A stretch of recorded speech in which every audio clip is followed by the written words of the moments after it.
بسم اللہ الرحمن الرحیم۔ السلام علیکم ناظرین، پروگرام نئی سوچ کے ساتھ میں ہوں آپ کا میزبان افضال احمد۔ ناظرین، تعلیم کسی بھی معاشرے کسی بھی ملک کی ترقی کا اہم ایک راز ہوتا ہے۔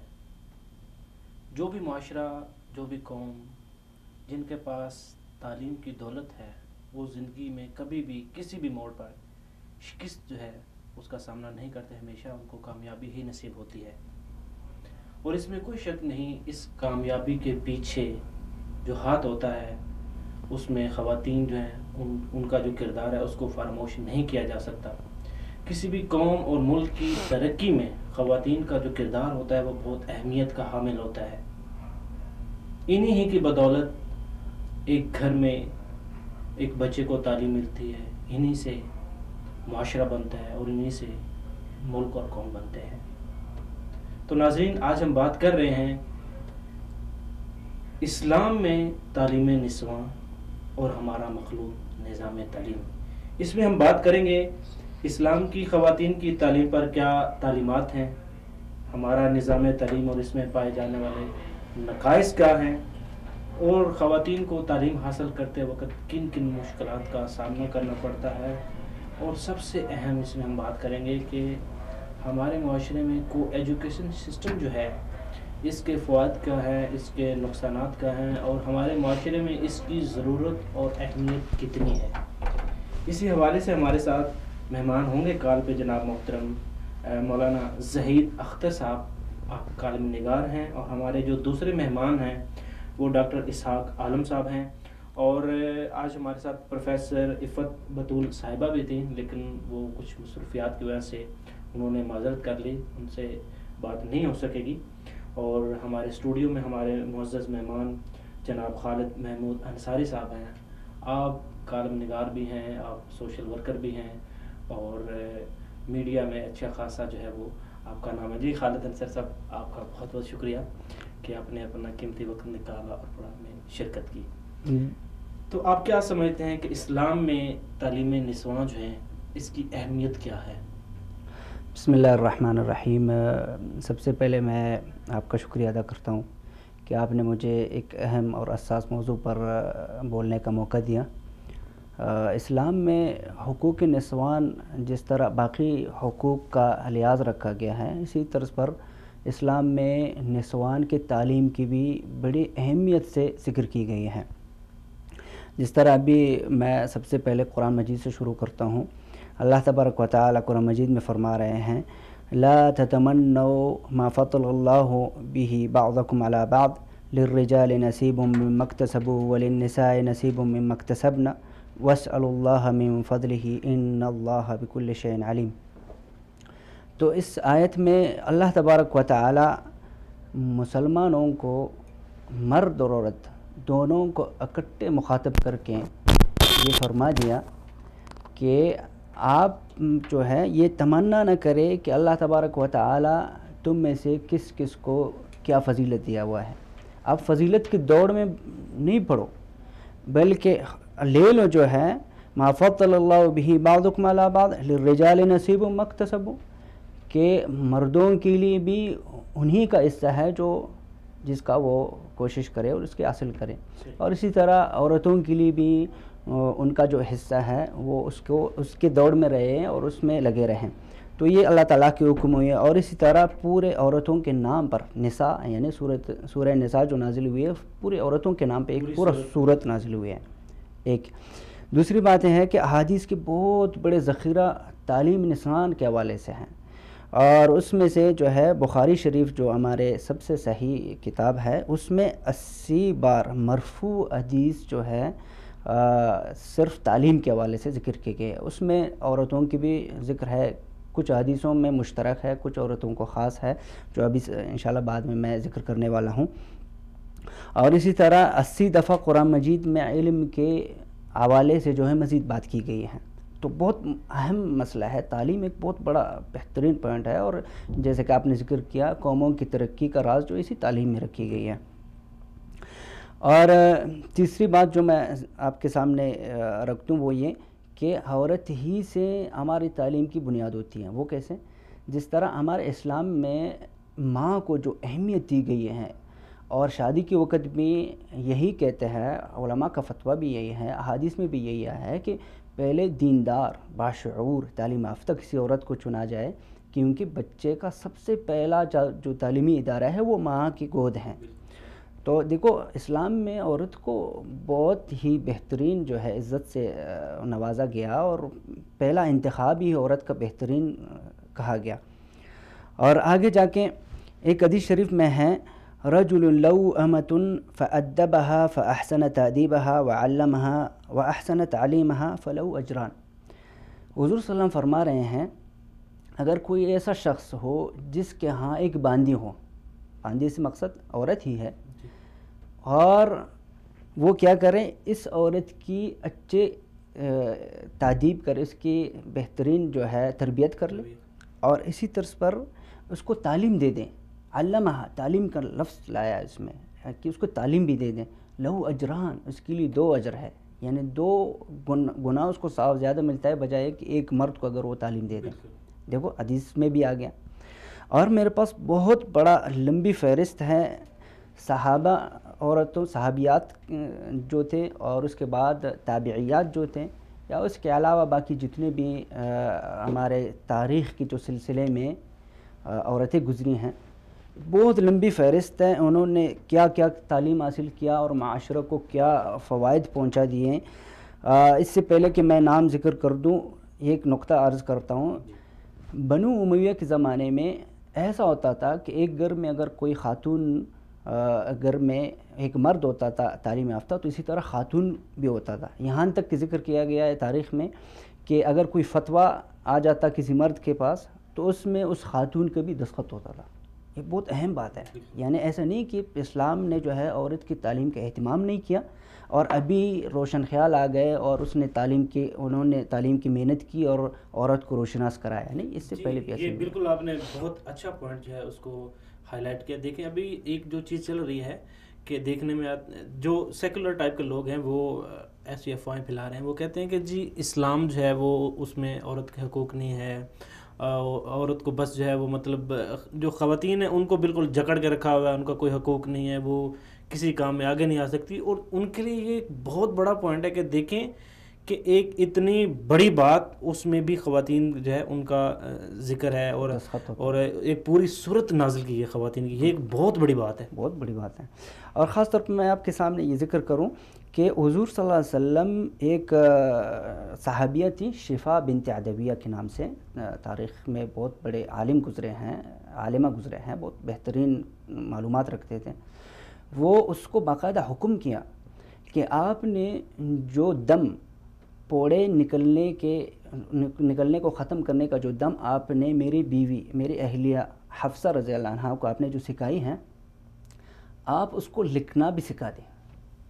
دیکھو حضور صلی اللہ علیہ وسلم کی حکم آیا باقاعدہ کہ اپنے بیوی کو بھی لکھنے کو سیکھنے کا جو ہے وہ عرض کر رہے ہیں، اور وہ صحابیہ کو باقاعدہ بلا کے تلقین کر رہے ہیں۔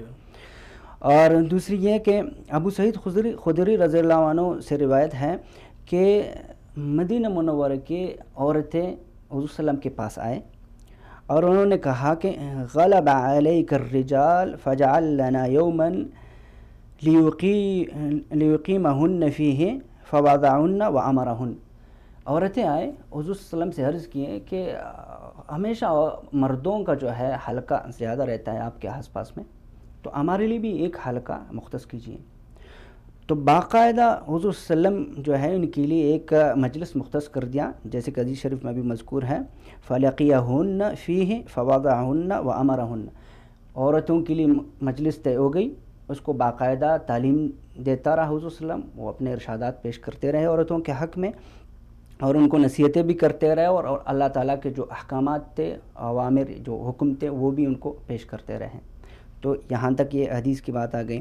آگے میں آپ کو وہ فہرست مختصراً ذکر کروں گا، جیسے کہ زینب بنت سلمہ، یہ حضور صلی اللہ علیہ وسلم کے ربیبہ، یعنی اس کے بیوی کی بچی، یعنی کسی اور صحابیہ سے جو بچی پیدا ہوئی تھی حضور صلی اللہ علیہ وسلم کی پرورش میں تھی، اس کا نام ہے زینب بنت سلمہ۔ تو وہ اس کو بھی حضور صلی اللہ علیہ وسلم نے اتنا تعلیم دے دیا کہ حتیٰ کہ لوگوں نے کہا افقہ نساء اہل زمانہا، کہ اپنے زمانے میں سب سے زیادہ فقیہ، سب سے زیادہ جاننے والا عورت مانی جاتی تھی. تو ایک یہ اگلے ہمارے پاس نام ہے ام الدرداء، سمرہ بنت نحیک، حفصہ بنت سیرین، نفیسہ بنت حسن بن زید بن حسن بن علی رضی اللہ عنہ. تو یہ لمبی فہرست ہے ہمارے ہاں عورتوں کے جنہوں نے جو ہے محنت کی، تعلیم حاصل کیا اور لوگوں کو جو ہے پھر بعد میں اسلامی تعلیمات سے روشناس کرایا. تو بالکل اسلام میں ایسا کوئی تاثر نہیں ہے جس میں یہ ذکر ہو کہ اسلام جو ہے عورت کو باندھے رکھنا چاہتا ہے، یا اسلام جو ہے عورت کو باہر نکلنے نہیں دیتا، یا اسلام جو ہے عورت پر مزید پابندیاں لگاتا ہے اور تعلیم حاصل کرنے نہیں دیتا. یہ ہرگز ایسی کوئی سوچ نہیں ہے، ایسے کوئی اسلام کی طرف سے کوئی پابندی نہیں ہے. اب اس سے ایک سٹیپ آگے بڑھتے ہیں. اب ہم چلتے ہیں کہ ہمارے یہاں جو کو ایجوکیشن سسٹم ہے، مخلوط نظام تعلیم جسے کہتے ہیں، اس کے بارے میں اسلام کے کیا احکامات ہیں؟ اس کے بارے میں اسلام کے سمپل سے حکم ہے، جیسے کہ میں نے ذکر کر دیا. حدیث شریف میں آتا ہے طالب العلم فریضۃ علی کل مسلم، اور ایک روایت میں آتا ہے مسلمتن بھی علماء اس میں ذکر کرتے ہیں. یعنی علم حاصل کرنا اسلام میں ہر فرد پر جو ہے فرض ہے، واجب ہے. اب علماء نے اس کی یہ تقسیم کیا ہے کہ اگر ایک علاقے میں بہت سارے علماء موجود ہیں، اور خواہ اس میں مرد ہو یا عورت ہو، اس میں تخصیص مرد کی نہیں ہے، ہرگز نہیں. صحیح. مرد و عورت ہو، اس میں بہت سارے جاننے والے ہیں، پڑھنے والے جو پہلے سے سیکھے ہوئے ہیں اور لوگوں کی رہنمائی کر رہے ہیں. تو یہ فرض اپنے انہی محدود جو ہے دائرے میں جو ہے رہے گا. اگر کہیں کسی علاقے میں بالکل نہیں ہے تو اس صورت میں وہاں کے مرد اور عورت یکساں گناہ گار ہوں گے. دیکھو اتنی سخت جو ہے علماء نے اس پر تاکید کیا ہوا ہے کہ یعنی جہاں پہ تعلیم یافتہ ہے تو وہاں پہ علم حاصل کرنا ایک عام سی چیز ہو جاتی ہے. جس کو سیکھنا ہے سیکھے، جس کو نہیں سیکھنا نہیں سیکھے، کیونکہ موجود کافی تعداد موجود ہے، لوگ جو ان سے رہنمائی لے رہے ہیں. اگر جہاں پہ بالکل نہیں ہے تو وہاں پہ مرد عورت یکساں گناہ گار ہوں گے. حکم یہ ہے یعنی تعلیم کا حاصل کرنا مرد اور عورت کے لیے یکساں فرض ہے. صحیح. اس کو سیکھنا چاہیے. تو مخلوط نظام تعلیم کے بارے میں آپ نے پوچھا تو مجھے اقبال یاد آنے لگا. اقبال کہہ رہے ہیں جس علم کی تاثیر سے زن ہوتی ہے نازن، جس علم کی تاثیر سے زن ہوتی ہے نازن، کہتے ہیں اسی علم کو ارباب نظر موت. یہ ایک ایسے خطرناک صورتحال ہے کہ میں کیا بتا سکتا ہوں. یہ صرف میں نہیں کہ میں ایک داڑھی رکھا ہوا ٹوپی سر پہ ہو، اگر یہ بات میں کہوں شاید مجھ سے یہ لوگ قبول نہ کرے کہ بھائی یہ پتہ نہیں کیا کہہ رہے ہیں. صحیح. میں سینکڑوں مثال امریکی دانشوروں اور برٹش دانشوروں، فرانسیسی دانشوروں، جرمن دانشوروں کے اقوال میرے پاس موجود ہیں. وہ کیا کہتے ہیں اس حوالے سے، اس کے بعد بعد میں اس پر ہم اسلامی تفریحات پیش کریں گے. اس میں ایک ہے بن لینڈ سے ایک امریکی دانشور ہے جو کہتا ہے کہ ہمارے ہاں امریکہ میں 45% لڑکیاں ہائی اسکول کے تعلیم مکمل کرنے سے پہلے جو ہے خراب ہو جاتے ہیں. یعنی وہ اپنے وہ حیا برقرار نہیں رکھ پاتے. اور اسی طرح ایک ہے مس گانتالاسکی جو انگلینڈ کا ایک معروف سماجی شخصیت ہے اور خاص طور پر سوشلسٹ بھی ہے، اور اس حوالے سے کافی اس کی تحقیقات ہیں. وہ کہتی ہے کہ 70% لڑکیاں شادی سے پہلے اپنے فرینڈز کے ساتھ جو ہے جنسی تعلقات قائم کر لیتے ہیں. جو 70% شادی سے پہلے جو ہے لڑکیوں کا یہ صورتحال ہے. اور اسی طرح میرے پاس ایک اور نام ہے، لندن سے اس کا تعلق ہے، سماجی کارکن ہے، جو کہتا ہے 14 برس کی لڑکے اور لڑکیاں معنی حمل کے جو اشیاء ہیں وہ ہمیشہ اپنے پاس رکھتے ہیں، جیسے کہ ہم موبائل اپنے ساتھ رکھتے ہیں یا اور ضرورت کی اشیاء جو قلم ہے ہمارے پاس ہوتا ہے. تو یہ ان کے احوال ہیں. وہ کہہ رہے ہیں کہ کتنے ذکر کر دیا 14 برس سے پہلے کہ جو لڑکیاں ہیں وہ معنی حمل کے جو ہے اشیاء اپنے ساتھ رکھتے ہیں. تو کیا مطلب ہے؟ یہی مطلب ہے کہ مخلوط نظام تعلیم جو ہے نظام کو بگاڑ دیا ہے، اور ہمارے پاس اس کا حل ہے. ہم نے ایسا نہیں کہ ابتدائی اسلام میں ہو یا موجودہ وقت میں ہو، ہم نے ان کے لیے باقاعدہ ایک حل پیش کر دیا ہے دنیا میں، اس کے لیے خاص عورتوں کے لیے، لڑکیوں کے لیے جو ہے یونیورسٹیاں قائم کی گئی ہیں، ہمارے پاس مثالیں ہیں، اگر ہم ان بالکل، کو یہ لے آپ کے نے چلیں۔ بالکل اچھی بات کی ہے کہ اب جو یہ مخلوط نظام تعلیم ہے جس کو ہم کاپی کر رہے ہیں، یہ بیسیکلی آیا کہاں سے؟ یورپی ممالک سے۔ اب وہ اس نظام سے اتنے بیزار ہو چکے ہیں، اتنے تھک چکے ہیں، اور اس میں پائے جانے والی جو اتنی خرابیاں ہیں اس کی وجہ سے وہ اس کو ختم کرنے کی کوشش کر رہے ہیں۔ جس طرح بھی آپ نے فیکٹ اینڈ فگر بتائے ہیں، اب 70% کا مطلب ہے کہ وہ پورے کا پورا معاشرہ جو ہے وہ بالکل آپ کہہ لیں کہ ختم ہونے کے قریب ہے، تباہی کے آخری دہانے پہ پہنچ گیا ہے۔ اب کیسے تصور کر سکتے ہیں اگلے چند سالوں میں وہاں کا جو معاشرہ ہے اس کی بقا رہ سکتی ہے یا کوئی؟ اس کے برعکس اگر ہمارے معاشرے کو دیکھا جائے، الحمدللہ ہمارے ہاں شاد و نادر واقعات تو ہوتے رہتے ہیں، لیکن پرسنٹیج جو ہے وہ بالکل آپ اس کو زیرو کہہ سکتے ہیں۔ لیکن اس نظام کی وجہ سے اس میں بھی اضافہ ہو رہا ہے، اسے بھی انکار نہیں کیا جا سکتا کہ ہمارے معاشرے میں ایسا نہیں ہو رہا، ہمارے معاشرے میں بھی ایسا ہو رہا ہے، اور آئے روز ایسے واقعات آپ جو ہے وہ آپ کے سامنے آتے رہتے ہیں۔ چلیں، یہ تو بات ہو گئی۔ دیکھیں، اگر ہم کہتے ہیں کہ اس نظام کی وجہ سے ہمارے معاشرے میں برائیاں آ رہی ہیں، کچھ نئی بیماریاں آ رہی ہیں، ٹھیک ہے، میں ان کو بیماری نہیں بولوں گا چونکہ یہ ایک ایسی بیماری ہے یہ جس معاشرے کو لگ جائے گی وہ معاشرہ تباہی کے دہانے پہ آ جائے گا۔ لیکن ہمارے تعلیم کا جو ایک سسٹم ہے، لوگ جو ہیں وہ تقریباً 99.9% جو لوگ ہیں وہ یہی سمجھتے ہیں کہ ہمارا جو نظام تعلیم ہے وہ بالکل بیکار ہے، اور دیکھا جائے اس میں کافی حقیقت بھی ہے کہ اس نظام کو آئے ہوئے آپ دیکھیں کتنا عرصہ ہو گیا، بہت عرصہ ہو گیا، ٹھیک ہے، 70 اور اس سال کا جو پورے ہو گئے۔ پیٹرن تھا، جو جس کی بنیاد پہ اس کو بنایا گیا وہ کچھ اور تھا، ہم اس پہ بھی بات کریں گے۔ لیکن ہمارے ہاں جو خواتین کے لیے الگ یونیورسٹیز، وہ تو بالکل محدود تعداد میں ہیں۔ جو اس صورتحال میں ہم کیا کر سکیں گے جب کہ ہمارے پاس تو یونیورسٹیز ہیں نہیں؟ اب ہمیں کیا کرنا چاہیے؟ میرے خیال میں حکومت کو یہ دیکھنا چاہیے، اور لڑکیوں کو، ہمارے بہنوں کو، دیکھو میں ایک مرد ہوں، میرا بھی ایک بہن ہے، میری بھی بہنیں ہیں، میری بھی بیٹیاں ہیں، اور میری بھی ماں ہے۔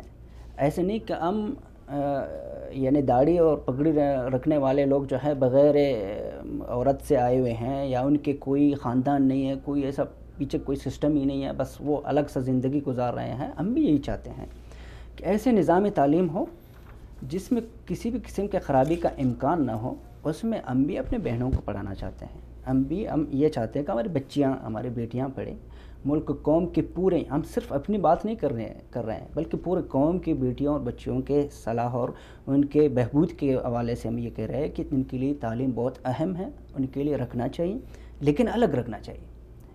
مخلوط نظام تعلیم سے جو آپ نے کہا نا، میں اس کو مرض کہتا ہوں، یہ مادی طور پر نہیں، یہ حقیقی طور پر بھی مرض باقاعدہ سامنے ہمارے آ چکے ہیں۔ دیکھو جتنے بھی یورپی ممالک ہیں یا امریکن جو ممالک ہیں، ان سب میں جو ہے ایڈز کی جو مرض ہیں وہ اتنا بڑھتا جا رہا ہے، اتنا بڑھتا جا رہا ہے۔ یہ کیا آپ کا کیا خیال ہے؟ تو سب یہ 50 ایئرس کے بعد جو ہے یہ کام کرتے ہیں؟ نہیں، وہ بچپن سے یہ کرتے آ رہے پھر جا کے وہ مرض لگ جاتا ہے۔ تو یہ مرض پیدا ہوئی انہی بچوں سے، چھوٹے عمر کے۔ تو آپ کیا سمجھتے ہیں کہ ہمارے معاشرے میں مخلوط نظام کی وجہ سے، نظام تعلیم کی وجہ سے ایسی کون سی مطلب آپ کہہ سکتے ہیں برائیاں جنم لے رہی ہیں؟ دیکھو میں اب لائیو پہ وہ مثالیں دینا نہیں پسند نہیں کرتا، لیکن ایک مثال کے طور پر میں بتا سکتا ہوں، کچھ مخفف کے طور پر۔ میرا ایک ہمارے علاقے کے ایک شخص ہے جو اس میں رینجرز میں ہے، وہ کراچی یونیورسٹی کے سامنے اس کی ڈیوٹی لگی ہوئی تھی، تو وہ کہہ رہے تھے کہ رات کی 3 بجے جو ہے وہ گاڑی جو ہے یونیورسٹی کے سامنے کھڑی تھی اور وہ یوں ہل رہے ہیں۔ تو ہم نے جا کے وہ دونوں کو پکڑا، وہ ایک لڑکی تھی ایک لڑکا تھا، اور جیل بھیج دیا۔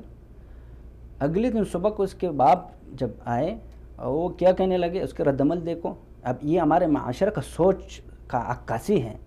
وہ کہہ رہے ہیں کہ چھوڑ دے بھائی ان کو، یہ بچے ہیں ابھی، اگر کھیل کود نہیں کریں گے تو کب کریں گے؟ جی دیکھیں یہ یہاں پر یہ معاشرہ، میں معذرت کے ساتھ آپ کو میں مثال دے دیا کہ ہمارے جو نظام تعلیم کا جو مخلوط سسٹم جو چل رہے ہیں اس قسم کے بہت سارے ایسے واقعات ہیں. جی اس میں میں کچھ چیزوں کی طرف نشاندہی کرنا چاہوں گا. دیکھیں سب سے پہلے جو بات ہے کہ جو نوجوان نسل ہے اس میں جو اسٹوڈنٹ ہے وہ سب سے پہلا جو کام ہے ان میں اخلاق کی بحرائی کا جو ہے، اخلاقی بحران بہت زیادہ ہو گیا.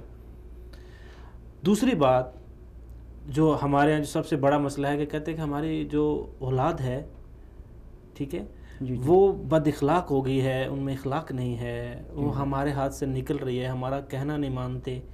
یہ دوسری بیماری ہوگی. تیسری بیماری کیا ہوتی ہے کہ یہ وہی بیماری جو یورپین ممالک میں پھیلتی جا رہی ہے وہ بھی آ رہی ہے. اس سے ایک سٹیپ اگر آگے جائیں تو جو مین ہدف تعلیمی اداروں کا مین ہدف ہے کہ آپ کی تربیت کرنا، آپ کے علم میں اضافہ کرنا. لیکن نوجوان نسل وہاں پر جا کے جب کو ایجوکیشن سسٹم میں ظاہری بات ہے کہ آپ کو ایسا ماحول فراہم کیا جائے گا تو ظاہری بات ہے کہ بعض سچویشن ایسی ہوتی ہیں کہ جس کی وجہ سے وہاں پر کنٹرول کرنا مشکل ہوتا ہے. ٹھیک ہے. اب وہاں نوجوان نسل جو ہے وہ اسکول میں کم، اسکول کالج یونیورسٹی میں، اور اس سے باہر زیادہ ٹائم گزارتے ہیں. اب دیکھیں گے اب گھر والوں نے ایک بچے کو اسکول میں بھیجا ہے، انہوں نے بس ان کی ذمہ داری ہے کہ بچے کو اسکول بھیجنا.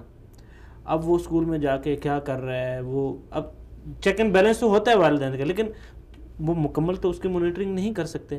بالکل. لیکن اگر آپ کو ایک ایسا ماحول فراہم کیا گیا ہے جہاں پر آپ ایزیلی سارے کام کر سکتے ہیں تو پھر اس میں آپ کیسے کہہ سکتے ہیں کہ ہمارا والدین کا قصور ہے.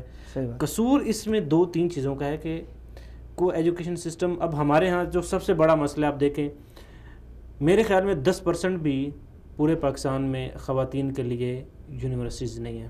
بالکل. کالجز نہیں ہیں. بالکل. اب جب ایک چیز ہے ہمارے پاس اویلیبل نہیں ہے تو ہمیں وہاں ایڈجسٹمنٹ کرنی پڑتی ہے. اب والدین کو وہاں بھیجنا پڑتا ہے، ان کی مجبوری ہے. صحیح. لیکن اب دیکھیں وہاں پر جا کے نوجوان نسل کا بگڑ جانا یہ بہت بڑا المیہ ہے. اس چیز کو ہم اس بات کو بھی جاری رکھیں گے. یہاں پر وقت ہو گیا ایک شارٹ بریک کا. ناظرین ملتے ہیں ایک شارٹ بریک کے بعد.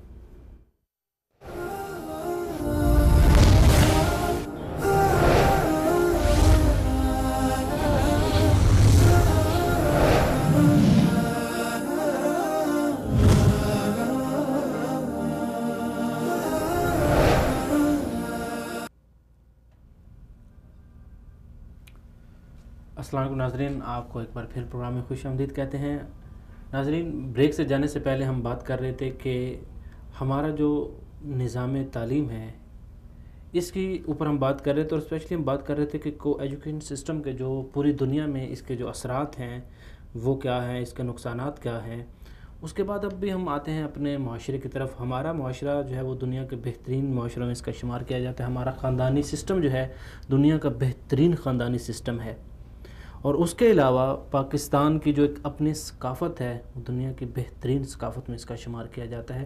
لیکن اس سب کا تعلق ہماری تعلیم کے ساتھ بھی ہے. بدقسمتی سے ابھی جو پاکستان میں یہ جو آج کل تو اس کا اتنی بھرمار ہے کو ایجوکیشن سسٹم کی. آپ جو بھی نیا کالج، جو بھی نئی یونیورسٹی، جو بھی نیا اسکول کھولا جاتا ہے اس میں یہ چیز اس کو بنیادی ایک وجہ بتائی جاتی ہے کہ ہم کو ایجوکیشن سسٹم رکھیں گے، ہم آپ کو فلاں ماحول مہیا کریں گے. لیکن اس سسٹم کی وجہ سے ہمارا جو پورا معاشرہ ہے وہ اس کے اوپر کیا اثرات ہو رہے ہیں، اور ہماری جو نوجوان نسل ہے اس کے اوپر کیا اس سسٹم کی وجہ سے کیا وہ کن کن مسائل کا شکار ہیں. اور اس کے بعد ہم بات کریں گے کہ ہمارے جو معاشرے میں خواتین کو جو ایک مقام حاصل ہے اس سسٹم کی وجہ سے ان کو کن کن مشکلات کا سامنا کرنا پڑ رہا ہے. یہ بات تو ٹھیک ہے کہ ہمارے ہاں کچھ چیزوں کی کمی ہے، کچھ چیزیں ہمارے پاس اویلیبل نہیں ہیں، لیکن جو چیزیں اویلیبل ہیں ان کا تو بہتر استعمال کیا جا سکتا ہے. ابھی ہمیں جوائن کیا ہے ڈاکٹر اسحاق عالم صاحب نے. آپ مذہبی اسکالر ہیں. السلام علیکم ڈاکٹر صاحب. وعلیکم السلام ورحمۃ اللہ وبرکاتہ. ڈاکٹر صاحب آج ہم بات کر رہے ہیں کہ اسلام میں تعلیم نسواں اور ہمارا مخلوط نظام تعلیم. تو آپ کیا سمجھتے ہیں کہ تعلیم کا مقصد جو ہے وہ ہوتا ہے انسان کے اخلاق کو ابھارنا، انسان کی رہنمائی کرنا اور زندگی گزارنے کے اصول بتانا اور اپنے فیوچر کو سنبھالنا. تو آپ کیا سمجھتے ہیں کہ ہمارا جو موجودہ نظام تعلیم ہے اس نے ہمیں کتنا فائدہ پہنچایا، اس کی وجہ سے ہمارے معاشرے میں کتنی ترقی آئی، اور ایجوکیشن سسٹم میں جو کو ایجوکیشن سسٹم اسی سسٹم کا حصہ ہے، اس کی وجہ سے ہمارے معاشرے میں کیا تبدیلی آئی؟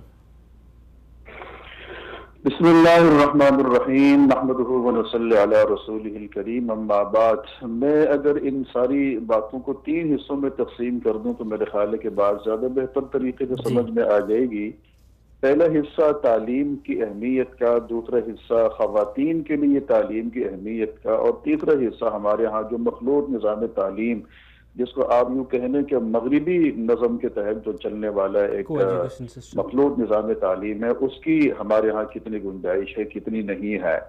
جہاں تک تعلیم کا معاملہ ہے تو یہ بات ہم بھی سمجھتے ہیں کہ تعلیم ہی کی وجہ سے انسان روشن ہوتا ہے. بالکل. تعلیم ہی کی وجہ سے تہذیبوں کو تحفظ فراہم ہوتا ہے. تعلیم ہی کی وجہ سے انسان میں شعور بیدار ہوتا ہے.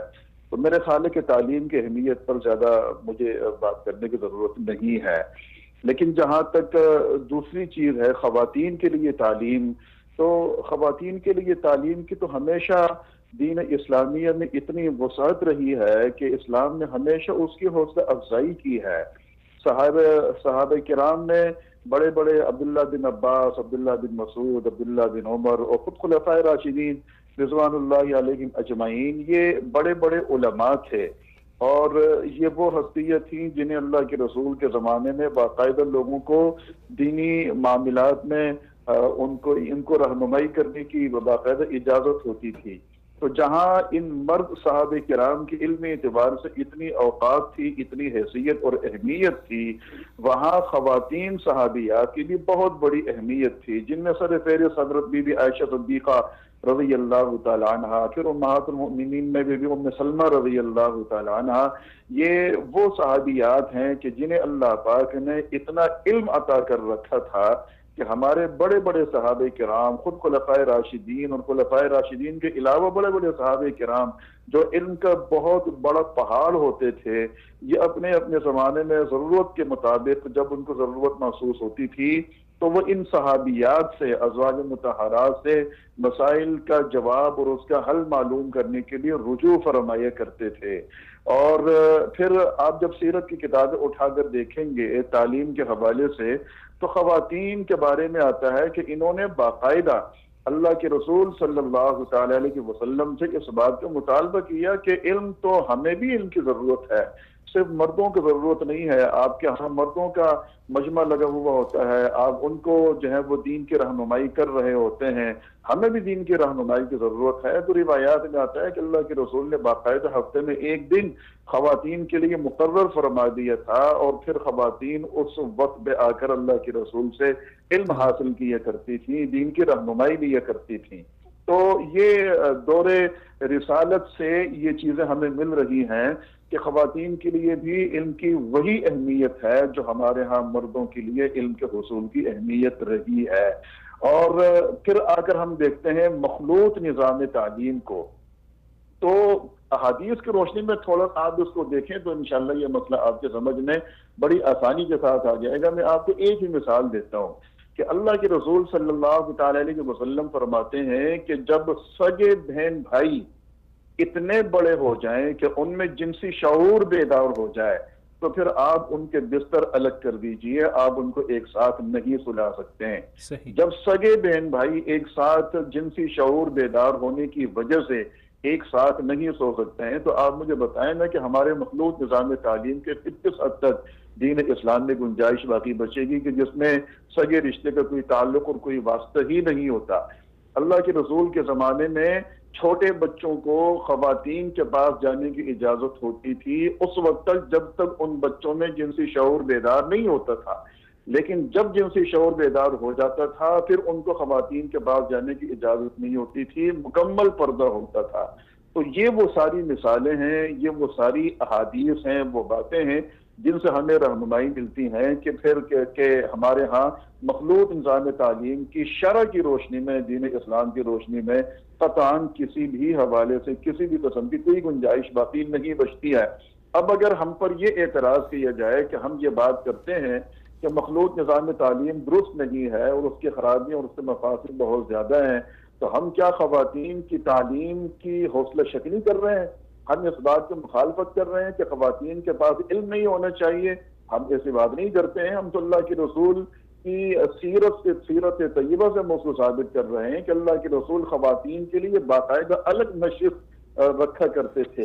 جب اللہ کے رسول نے وہاں صحابہ اور صحابیات کو ایک ساتھ نہیں بٹھایا، جبکہ اس وقت ان دونوں کو ساتھ بٹھانے کی علم کے حصول کی بڑی اشد ضرورت تھی۔ اسلام اس وقت نازل ہو رہا تھا، دین اس وقت نازل ہو رہا تھا، ہر انسان میں، ہر صحابی اور صحابیہ کے دل میں دین کی طلب تھی۔ وہاں اس بات کی بہت زیادہ اشد ترین ضرورت تھی کہ ہر موقع پر، ہر لمحہ، ہر گھڑی، ہر دن، ہر ہفتہ، ہر وقت صحابہ اور صحابیات دونوں اللہ کے رسول کی صحبت میں بیٹھے ہوئے ہوں اور بیٹھی ہوئی ہوں، لیکن اللہ کے رسول نے اس بات کو پسند ہرگز نہیں فرمایا اور خواتین کے لیے الگ ایک نشست رکھی، اور پھر اللہ کے رسول خواتین کو الگ دین کی رہنمائی ان کے فرمایا کرتے تھے۔ کبھی اس بات کی تلقین نہیں فرمائی کہ آپ بھی صحابہ کے ساتھ آ کر بیٹھ جایا کریں، یہ دینی مسئلہ ہے، کوئی ایسی بات نہیں ہے۔ اللہ کے رسول نے اس بات کی حوصلہ شک نہیں فرمائی ہے، حوصلہ افزائی کبھی بھی نہیں فرمائی ہے۔ تو یہ چیزیں ہیں، جب اللہ کے رسول کی سیرت سے ہمیں خواتین کے لیے علم کو حصول کی رہنمائی ملتی ہے تو اس کا مطلب یہ ہے کہ ہم اس بات کی حوصلہ افزائی کرتے ہیں، ہم اس بات کی حوصلہ شکنی نہیں کرتے۔ ہمارا جو معاملہ ہے اعتراض کرنے کا وہ صرف اور صرف مخلوط نظام تعلیم کا ہے کہ مخلوط نظام تعلیم میں ہمارے دین پردے کا حکم کرتا ہے، مخلوط نظام تعلیم میں پردہ نہیں ہوتا، اور پھر یہ ہے کہ معاشرے میں اس کے مفاسد اور اس کی خرابیاں بہت زیادہ عروج پر ہیں۔ ہر خاص و عام ان ساری چیزوں سے، اس کے مفاسد سے اور اس کی برائیوں سے آگاہ ہے، باخبر ہے۔ تو جی ڈاکٹر صاحب، اس میں جی معذرت کے ساتھ اس میں ایک چیز کا اضافہ یہ ہے کہ بیسیکلی اس چیز کا ہمارا مقصد یہ ہے کہ خواتین کو تحفظ فراہم کرنا، چونکہ مخلوط نظام تعلیم میں آپ دیکھتے ہیں کہ آئے روز جو ہے اس طرح کے واقعات ہمارے سامنے آ رہے ہیں۔ نوجوان نسل جو ہے وہ خودکشیاں کر رہی ہیں۔ ابھی کچھ عرصہ پہلے آپ دیکھیں کہ دو اسٹوڈنٹ تھے، انہوں نے ایک دوسرے کو گولی مار دی، وہ اسی مخلوط نظام تعلیم کی وجہ سے۔ اور ایک 7ویں کلاس کا جو طالب علم ہے، اس نے ایک ٹیچر کے ساتھ اس کا مطلب کہ اس چکر میں اس نے اپنے آپ کو ختم کر لیا۔ اب یہ تو وہ برائیاں ہیں جو بالکل سامنے ہماری آنکھوں کے سامنے آ رہے ہیں۔ اس کے علاوہ جو اسٹوڈنٹ ہیں ان میں جو اخلاقی بحران آ رہا ہے وہ اسی مخلوط نظام تعلیم کی وجہ سے آ رہا ہے۔ اور دوسری بات جو سب سے اہم ہے کہ جو والدین ہیں ان کا آج کل اعتراض ہے کہ ہماری جو اولاد ہے وہ ہمارا کہنا نہیں مانتے، باغی ہو رہے ہیں، وہ بھی اس سسٹم سے جڑے ہوئے ہیں۔ اس بارے میں کیا کہیں گے؟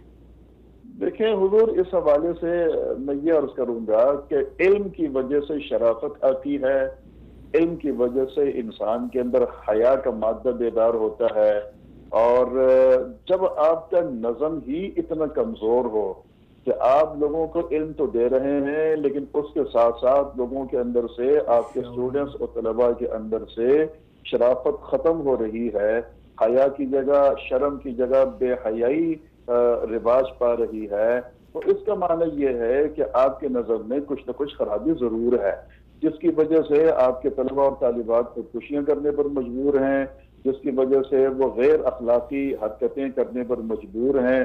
تو ظاہر ہے کہ یہ علم تو قصور نہیں ہے، بلکہ اس علم کے دینے اور لینے کے لیے جو ہمارا بنایا ہوا نظم ہے یہ اس کا قصور ہے۔ تو ہمیں یقینی طور پر، لازمی طور پر اس چیز کو بہت زیادہ اس کی رہنمائی کرنے کی ضرورت ہے، اس کو سکھانے کی ضرورت ہے۔ اور جہاں تک اس بات کا تعلق ہے کہ بچے ماں باپ کا کہنا نہیں مانتے ہیں، تو میرے خیال ہے کہ پہلے ادوار کا جو نظام تعلیم تھا اور آج کے دور کا جو نظام تعلیم ہے اس میں کافی گیپ آ چکا ہے، بہت زیادہ فرق آ چکا ہے۔ پہلے یہ ہوتا تھا کہ استاد اپنے آپ کو استاد بھی سمجھتا تھا اور اپنے آپ کو اس بچے کا باپ بھی سمجھتا تھا، تو وہ بچے کی اخلاقی تربیت بھی کر رہا تھا اور بچے کو علم بھی دے رہا تھا، ہر لحاظ سے وہ بچے کا اپنے آپ کو سرپرست سمجھتے ہوئے اس بچے کے اوپر دست شفقت رکھتا تھا۔ لیکن آج کل لوگوں نے، معذرت کے ساتھ میں یہ کہنا چاہوں گا کہ لوگوں نے علم کو پیسہ اور مال دنیا کمانے کا سبب اور ذریعہ بنا دیا ہے، تو اب اس کی وجہ سے اس استاد کی جو پدرانہ شفقت ہونی چاہیے تھی اس بچے کے اوپر، وہ چیز ختم ہو گئی ہے۔ اب وہ استاد اس طریقے سے بچے کو گائیڈ نہیں کرتے ہیں، بچے کو نصیحت نہیں کرتے ہیں۔ میرا کہنا یہ ہے کہ ضروری نہیں ہے کہ آپ بچے کو دینی تعلیم دیں تو اس کی وجہ سے اس بچے میں اپنے ماں باپ کی اطاعت و فرم برداری آئے گی، نہ آپ بچے کو انگریزی سکھائیں، آپ بچے کو ریاضی سکھائیں، آپ بچے کو سائنس سکھائیں، لیکن ایسا سائنس سمجھانے والا، سائنس کی تعلیم دینے والا، انگریزی کی تعلیم دینے والا، ریاضی کی تعلیم دینے والا اس استاد کی یہ بھی ذمہ داری ہونی چاہیے کہ وہ ان بچوں کو، اپنے طلباء کو اخلاقیات بھی سکھائے، وہ اپنے بچوں کو اس بات کی رہنمائی بھی ان کی کرتا رہے کہ آپ نے گھر میں کیسے زندگی گزارنی ہے۔ ظاہر کہ یہ تو ہمارا معاشرتی مسئلہ ہے نا، یہ تو مذہبی مسئلہ تو نہیں ہے۔ ایسا تو نہیں ہے کہ ہندو مذہب میں یا سکھ مذہب میں یا یہود و نصارہ کے ہاں ماں باپ کی نافرمانی کی اجازت ہوتی، وہاں بھی نہیں اجازت ہوتی، دین اسلام میں بھی اجازت نہیں ہوتی، تو یہ مشترکہ ایک معاشرتی مسئلہ ہے۔ تو اس لیے میں نے کہا کہ قرآن و سنت کی تعلیم دینے والا ہو یا عصری علوم کی تعلیم دینے والا، جو بھی استاد ہو، یہ اس کی ذمہ داری ہوتی ہے کہ وہ اس حقیقی معنوں میں اپنے آپ کو اس بچے کا مکمل طور پر سرپرست سمجھے اور اس کے سر کے اوپر دست شفقت رکھے کہ تاکہ اس کی معاشرے میں صحیح رہنمائی ہو سکے۔ جی ڈاکٹر صاحب، آخری سوال، ہمارے ہاں جو ہے خواتین کے لیے الگ یونیورسٹیز جو ہیں وہ بہت کم ہیں۔ اب ظاہری بات ہے کہ ایک سہولیات ہمارے پاس نہیں ہے، اس کے بعد ہمیں اس سسٹم کا حصہ بننا پڑتا ہے، تو آپ کیا کہنا چاہیں گے کہ اس سسٹم کو ہم کس طرح بہتر کر سکتے ہیں کہ جہاں پر خواتین کو بہترین تحفظ فراہم کیا جا سکتا ہے؟ دیکھیں، اس حوالے سے آپ یہ کر سکتے ہیں کہ گورنمنٹ سے بات کر سکتے ہیں، یا اگر آپ کے پاس وسائل ہیں تو آپ انفرادی طور پر اپنے ادارے قائم کر سکتے ہیں۔ اگر تھوڑا سا آپ بغور جائزہ لیں تو دو قسم کی تعلیمیں ہمارے ہاں ہیں، یعنی تعلیم کو آپ دو حصوں میں تقسیم کر سکتے ہیں۔ تعلیم، یا یوں کہہ لیں کہ تین حصوں میں بھی اس کو تقسیم کیا جا سکتا ہے۔ ایک تعلیم وہ ہے کہ جو مشترکہ ہے، مرد و زن دونوں کی ضرورت ہے، جو لڑکوں کی لڑکیوں کی دونوں کی مشترکہ ضرورت ہے۔ دوسری قسم کی تعلیم وہ حصہ ہے جو صرف لڑکوں کی ضرورت ہے، مردوں کی ضرورت ہے۔ اور تیسری قسم کی تعلیم کا وہ حصہ ہے جو صرف اور صرف لڑکیوں کی اور خواتین کے لیے ضرورت ہے۔ یعنی اگر ایک خاتون میڈیکل کی لائن میں جا رہی ہے اور اس کا علم حاصل کر رہی ہے تو اب امراض نسواں کا ایک بہت بڑا چیپٹر ہے، بہت بڑا اس کا موضوع ہے، وہ ایک خواتین کی لائن ہے۔ اور پھر امور خاندانی میں ہمارے ہاں ادارے قائم ہیں، اس میں لڑکیوں کو کھانا پکانے کے طریقے سکھائے جا رہے ہیں، لڑکیوں کو سلائی کرنے کا طریقہ سکھایا جا رہا ہے۔ تو کم از کم یہ چیزیں تو ایسی ہونی ہی چاہیے کہ اس میں خواتین کے لیے پردے کا ماحول ہو، اور اس کے علاوہ بھی ہونا چاہیے کہ جو تعلیم کا وہ حصہ جو مرد و زن دونوں کے لیے مشترک ہے اس کو بھی الگ ہونا چاہیے۔ اور ہمارے یہاں الحمدللہ اب ایسے ادارے قائم ہونے لگے ہیں، اس کی حوصلہ افزائی کرنی چاہیے۔ گو کہ آپ کہہ سکتے ہیں کہ وہ 100 میں سے 2% یا 3% یا 5% ہیں، بہت زیادہ نہیں ہے، کہ ان لوگوں نے اب بالکل اس کو الگ کر دیا ہے۔ اور اسکول ہیں تو اسکول میں لڑکوں کی کلاسز الگ ہیں تو لڑکیوں کی گرلس کی کلاسز الگ ہیں، اور کالجز کی سطح پر بھی ایسے ادارے کچھ قائم ہوئے ہیں کہ جو مخلوط نظام تعلیم کی حوصلہ افزائی نہیں کرتے ہیں، اور انہوں نے ساری چیزیں الگ کر کے رکھی ہیں۔ تو یہ ہے کہ چراغ میں سمجھتا ہوں کہ جل پڑا ہے، اور جو ایک نیا دور ہمارے سامنے کھڑا ہے تو اس میں انشاءاللہ جہاں بے حیائی کو ترقی ہو رہی ہے تو انشاءاللہ اس میں حیا اور شرم کو، شرافت کو بھی ترقی ملے گی، اور ایسے اداروں کی حوصلہ افزائی ہونی چاہیے اور مزید اس میں ترقی بھی ہونی چاہیے۔ جی ڈاکٹر صاحب، آپ کا بہت بہت شکریہ کہ آپ نے اپنا قیمتی وقت نکالا اور پروگرام میں شرکت کی۔ ناظرین، یہاں پر وقت ہو گیا ایک شارٹ بریک کا، ملتے ہیں ایک شارٹ بریک کے بعد۔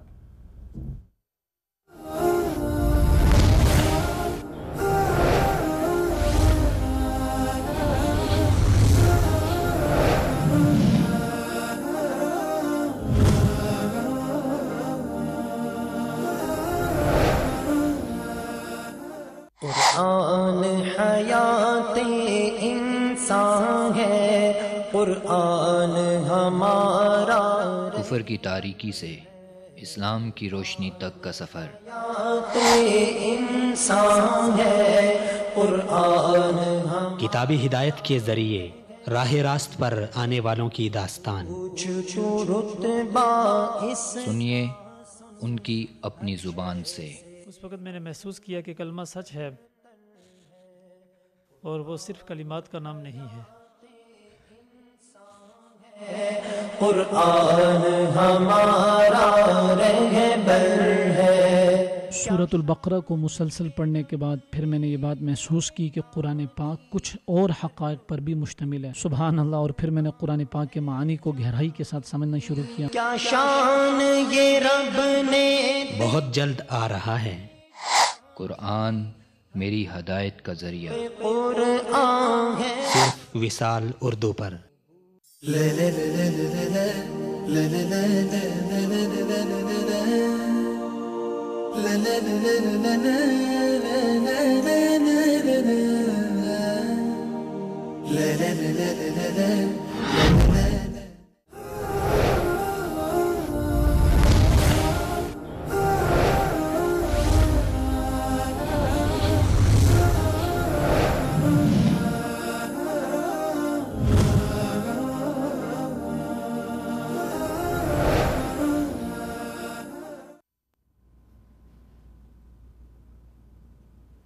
جی ناظرین، آپ کو ایک بار پھر اپنے پروگرام میں خوش آمدید کہتے ہیں۔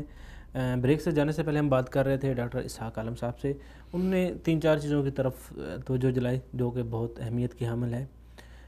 دیکھیں، اب ہم حل کی طرف آئیں گے، کیونکہ اب یہ جو نظام ہے اس کی وجہ سے کافی ساری جو قومیں ہیں وہ اس نظام کو، مخلوط نظام تعلیم کو، اس کو چھوڑ رہی ہیں، کیونکہ اس کی وجہ سے جو معاشرتی مسائل ہیں ان میں اضافہ ہو رہا ہے، جس میں آپ دیکھیں خودکشی کے مسائل بڑھ رہے ہیں، اخلاقی بحران ہے، تہذیب جو ہے، ٹھیک ہے، تہذیب جو ہے وہ ختم ہو رہی ہے، شادی بیاہ کے جو مسائل ہیں ان میں بے جا اضافہ ہو رہا ہے، اور اس کے علاوہ اور بھی ایسے کافی سارے مسائل ہیں جو جنم لے رہے ہیں۔ جبکہ ہم اب آتے ہیں حل کی طرف، ہمارے معاشرے میں بھی یہ بیماریاں ایسا آ رہی ہیں، جیسا کہ میں نے 2-3 واقعات کا ذکر کیا کہ 7 سال کے نوجوان نے اپنے آپ کو جو ہے وہ ایک ٹیچر کے عشق میں جو ہے اپنے آپ کو ختم کر دیا، اور لڑکے اور لڑکی نے گولی مار دی۔ مطلب یہ بھی آہستہ یہ مسائل آ رہے ہیں۔ اگر ابھی سے ان کی روک تھام نہیں کی جائے گی تو ان قریب خدا نخواستہ اگر اس میں اضافہ ہو گیا تو ہمارا معاشرہ بھی یورپی ممالک کی طرح تباہی کے دہانے پر ہوگا۔ ہمارا جو خاندانی نظام ہے وہ تباہ ہو سکتا ہے، ہمارا جو آنے والا جو روشن مستقبل ہے وہ خراب ہو سکتا ہے، اور اس کے علاوہ ایسے مسائل کا ہمیں سامنا کرنا پڑ سکتا ہے کہ جن کا ہم تصور بھی نہیں کر سکتے۔ تو آپ کیا سمجھتے ہیں کہ اب دیکھیں، ٹھیک ہے، اب ہمارے میں جو ایسی جو فیسلٹیز ہمیں اویلیبل ہونی چاہیے تھی وہ نہیں ہے، نظام تعلیم پرانا ہے، اس کو اپڈیٹ نہیں کیا جا رہا، اور اس کے علاوہ خواتین کے لیے الگ یونیورسٹیز جو ہیں وہ نہیں بنائی جا رہی۔ اب دیکھ لیں، جب سے پاکستان بنا ہے اب تک خواتین کے لیے کتنی الگ یونیورسٹی بنائی گئی ہیں، شاد و نادر بنائی گئی ہیں، پرائیویٹ بھی ایسی ہی صورتحال ہے۔ لیکن اب ہم کوشش کریں گے کہ جو ہمارے پاس اویلیبل فیسلٹیز ہیں ان کو کس طرح استعمال کر کے ہم جو آنے والی بیماریاں ہیں، یہ جو آنے والے مسائل ہیں، ان کا حل پیش کر سکتے ہیں یا ان چیلنجز کا مقابلہ کر سکتے ہیں، کیسے؟ سر، یہ بہت سمپل سا سوال ہے۔ پہلا تو میرا مطالبہ یہی ہے کہ بجائے یہ کہ انہی یونیورسٹیز جو موجود ہیں ان میں تحلیل کیا جائے یا کوئی طریقہ اختیار کیا جائے، سب سے بہتر یہی ہے کہ الگ نظام تعلیم مکمل ہونا چاہیے۔ جس طرح کہ سعودی میں وہ ہے نورا یونیورسٹی ہے، اس کے بارے میں آپ کو معلومات ہے، نیٹ پہ کافی اس کے بارے میں لکھی گئی ہیں۔ بہت بہترین یونیورسٹی ہے اور بہت کافی تعداد میں لوگ اس میں پڑھ رہے ہیں، حتیٰ کہ ایک سروے میں یہ ذکر کیا گیا کہ سب سے زیادہ ٹیوٹر پر جو فالو کیا جانے والا یونیورسٹی وہ نورا یونیورسٹی ہے جو ریاض میں ہے۔ آپ کیا سمجھتے ہیں کہ اس یونیورسٹی اور ہمارے ہاں جو یونیورسٹی ہیں ان میں کیا فرق ہے؟ بہت بڑی فرق ہے۔ یہ کیا ہے کہ یہ صرف گرلز کے لیے ہی بنا گیا ہے، اس میں ایک مرد بھی داخل نہیں ہو سکتا، صحیح. یہ بہت کافی اس کے بارے میں آپ کے سامنے ذکر کروں. 80 لاکھ مربع میٹر پر یہ بنایا گیا ہے. بہت وسیع عریض یونیورسٹی ہے اور اس میں کافی خرچہ آ گیا. اور اس میں یونیورسٹی سے باہر جو لڑکیاں آتے ہیں اپنے گھر سے یونیورسٹی کے اندر پہنچنے کے لیے ان کے لیے ایک ٹرین کا انتظام کیا گیا ہے اور وہاں پہ ان کے لیے مسجد بنائی گئی ہے, لائبریری بنائی گئی ہے اور تمام قسم کی سہولیات وہاں پہ موجود ہے. پہلے تو ہم یہ کہیں گے کہ اس قسم کی یونیورسٹیز پاکستان میں بننی چاہیے. اگر یہ نہیں ہو سکتا تو ہم دوسرے آپشن کی طرف آ جائیں گے. وہ آپشن یہ کہ موجودہ جو یونیورسٹیز بنی ہوئی ہے جس میں مخلوط نظام تعلیم چل رہے ہیں اس میں اصلاحات لائی جائے. مثال کے طور پر اگر ایک کیمپس مثال فزکس کے ہے, بیولوجی کے ہے, کسی بھی کیمپس کوئی بھی کیمپس ہو, اس میں لڑکیوں کے لیے الگ سا سسٹم رکھا جائے اور لڑکوں کے لیے الگ سا سسٹم کیا جائے. اگر یہ بھی نہیں ہو سکتا تو ہم تیسرے آپشن کی طرف جانا چاہیں گے. وہ یہ کہ اسے ایک ہی کلاس میں لڑکیوں کے لیے ایک ایسا بندوبست کیا جائے جس سے اس قسم کے جو واقعات پیش ہو رہے ہیں ان سے وہ ہم بچ سکیں, ہمارے معاشرہ جو ہے ان سے محفوظ ہو سکے. مثال کے طور پر ایک ہی کلاس میں آپ ان کے لیے آپ دیوار بھی بنا سکتے ہیں, سامنے استاد ہو, لڑکے اور لڑکیاں دونوں استاد کو دیکھ سکتا ہوں, لیکن اس کا بیٹھنے کا جو سسٹم ہے وہ الگ بالکل ہو. مطلب کہ آپ ایک سائڈ پہ جو ہے وہ لیڈیز کے لیے اور جینٹس مطلب الگ الگ کر دیجیے. جی, ان کے بیچ میں چھوٹا سا دیوار ہو. اور دوسری بات ہے اگر وہ نہیں ہو سکتا پردہ لگائی جائے. جیسے کہ دینی مدارس کے جو بنات کے جو سسٹمز ہے اس میں جو مرد حضرات مرد اساتذہ جو جاتے ہیں اس میں اسی طرح سسٹم ہے کہ بالکل استاذ جو ہے وہ اپنے اسٹوڈنٹس کو جو ہے نہیں دیکھتا, وہ سامنے پردہ لگا ہوا ہے اور الحمدللہ نظام تعلیم چل رہے ہیں. اگر اتنی پابندی شاید یونیورسٹی میں نہیں ہو پائے تو کم از کم وہ سسٹم کیا جا سکتا ہے. ایک ہی کیمپس میں 2 الگ الگ نظام رکھا جائے, یہ بھائی گرلز کے ہیں یہ بوائز کے لیے ہے, تو یہ کیا جا سکتا ہے. یہ بات تو ٹھیک ہے, لیکن آپ دیکھیں کہ ایک یونیورسٹی کا لڑکا جب گھر سے نکلتا ہے, اگر آپ حلیے کی اب بات کریں تو اس کا حلیہ ایسے ہوتا ہے کہ جیسے وہ کسی فیشن شو کے اندر جو ہے وہ شرکت کے لیے جا رہا ہے.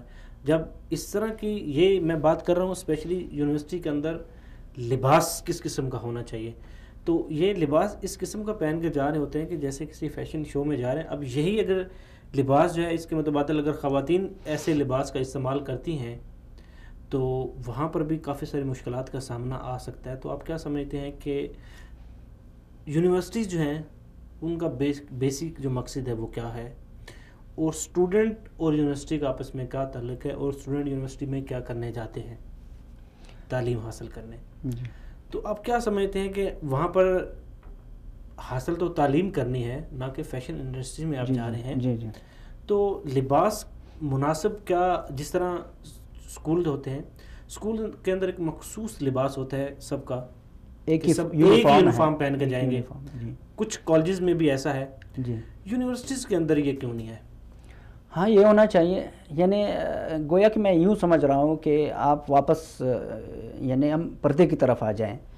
جیسے کہ مخلوط نظام تعلیم جیسے آپ نے کہا اگر ہم اس کو چینج مکمل نہیں کر سکتے اصلاحات اس میں لا سکتے ہیں. اس میں ایک یہ بھی ہے کہ کم از کم لباس جو ہمارے بہنیں ہیں وہ لباس اس طرح کے اپنائیں تاکہ وہ اس کو یونیورسٹی جانے کے لیے جو اس کو تنگ کرنے کا جو سسٹمز جو بنائی گئی ہیں لڑکوں کی طرف سے تو وہ بھی نہ ہو سکے. جب ایک لڑکی خود بن سور کر ایک ماڈل کی طرح جاتی ہیں ایسے جیسے کہ کوئی فلم شوٹنگ کے لیے جا رہی ہیں, اور اس پر خاص طور والدین بھی نظر رکھیں, اپنے بچیوں کے اوپر والدین بھی نظر رکھیں تاکہ ان کو ایسا لباس اپنانے کی تلقین کریں تاکہ وہ خود یعنی کسی اور کو اپنے اوپر مائل کرنے کا وہ سسٹم نہ بن پائے.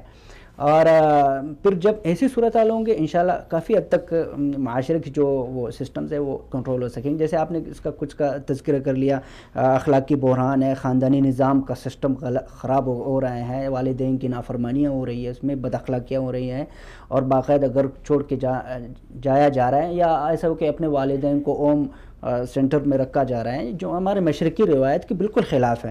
اور اسی طرح خواتین کے ساتھ جو باہر کے لوگ جو بدسلوکی کر رہے ہیں اس کی بھی سبب یہی ہے کہ خود ہماری بچیاں ہمارے بہنیں اگر وہ خود اس سسٹم میں جائے تاکہ لوگ اس کی طرف متوجہ نہ ہوں تو انشاءاللہ ایسی کوئی صورتحال نہیں, انشاءاللہ ایسی جو ہے وہ صورتحال پیش نہیں آئے گی. خالد محمود انصاری صاحب آپ کا بہت شکریہ کہ آپ نے اپنا قیمتی وقت نکالا اور پروگرام میں شرکت کی. اسی طرح ڈاکٹر اسحاق عالم صاحب آپ کا بھی بہت بہت شکریہ. ناظرین یہاں پر غور اس بات پہ ہمیں کرنا چاہیے کہ یونیورسٹیز جو ہیں وہاں پر ہمارا مین مقصد ہوتا ہے تعلیم حاصل کرنا، اپنے فیوچر کو سنبھالنا، اپنے اخلاق کو سنوارنا، لیکن وہاں کا جو ماحول ہے وہ بہت زیادہ متاثر کرتا ہے ایک اسٹوڈنٹ کی زندگی کے اوپر. لیکن ہمیں چونکہ ہمارے پاس اتنے وسائل نہیں ہیں، نئی یونیورسٹیز نہیں آ رہی، اور حکومت جو ہے وہ اب دیکھ لیں کہ جب سے پاکستان بنا ہے تب سے لے کے آج تک کوئی بھی ایسی حکومت نہیں آئی جس کے بارے میں ہم یہ کہہ سکتے ہیں کہ انہوں نے تعلیم کے اوپر بہت زیادہ کام کیا ہو، نئی یونیورسٹیز بنائی ہوں، نئے ایسے تعلیمی ادارے بنائے ہوں جہاں پر آپ بغیر پیسے دیے وہاں جا کر آپ جو ہے پڑھ سکتے ہیں. کوئی ایسی اسٹوڈنٹ کے لیے کوئی نئی لائبریری نہیں بنی، بلکہ جو کچھ لائبریریاں بنی تھیں وہ بھی آہستہ آہستہ ختم ہوتی جا رہی ہیں. معاشرہ کب تباہ ہوتا ہے؟ جب معاشرے میں بد اخلاقی، جب معاشرے میں بے حیائی، اور جب معاشرے میں عدم و استحکام آتا ہے تو معاشرہ تباہی کی طرف جانا شروع ہو جاتا ہے. اور ہمارا بھی معاشرہ آہستہ آہستہ اسی طرف جا رہا ہے. اگر ہم نے اس بات کے اوپر غور نہ کیا تو ہمارا معاشرہ بھی تباہی کی مزید دہانے کی طرف جائے گا. لیکن یہاں پر ایک چیز جو ایڈ کرنا چاہوں گا کہ وہ یہ کہ ہمارے معاشرے میں خواتین کو ایک خاص مقام حاصل ہے، ان کا عزت و احترام بھی اسی طرح ہے، کیونکہ ہماری تہذیب جو ہے وہ ہمیں اس چیز کا درس دیتی ہے کہ ہم اپنی خواتین کو تحفظ فراہم کریں، چاہے وہ یونیورسٹیز میں ہیں، چاہے وہ روزمرہ کی زندگی میں جہاں پر بھی ہیں، ان کو تحفظ فراہم کرنا حکومت کا، عوام کا اور ایک شہری ہونے کی حیثیت سے ہم سب کا فرض بنتا ہے. تو ناظرین آپ کو ہمارا یہ پروگرام کیسے لگا؟ اپنی قیمتی فیڈ بیک ہم تک ضرور پہنچائیں. ملتے ہیں اگلے پروگرام میں، تب تک کے لیے السلام علیکم.